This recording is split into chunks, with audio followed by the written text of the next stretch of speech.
పరిశుద్ధ గ్రంథమైన బైబిల్లో ఒక మాట ఇలాగ రాయబడింది ప్రియులారా. తిమోతికి రాసిన పత్రిక 1వ అధ్యాయం 15వ వచనంలో, పాపులను రక్షించుటకు క్రీస్తు యేసు లోకమునకు వచ్చెను, వాక్యము నమ్మదగినది, పూర్ణ అంగీకారమునకు యోగ్యమునై ఉన్నది అని.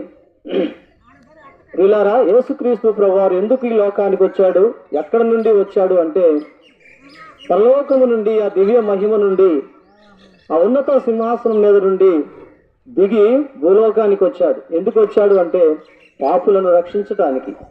పాపం అనగా ఏమిటి? ఆజ్ఞ అతిక్రమమే పాపం. సకల దుర్నీతియు పాపమని దేవుని గ్రంథం సెలవిస్తుందండి. పాపం వల్ల వచ్చిన జీతం దేవుని గ్రంథం ఇలాగ సెలవిస్తుందండి. ఏలైనగా పాపం వలన వచ్చిన జీతం మరణం, ప్రభువైన యేసుక్రీస్తునందు నిత్య జీవము అని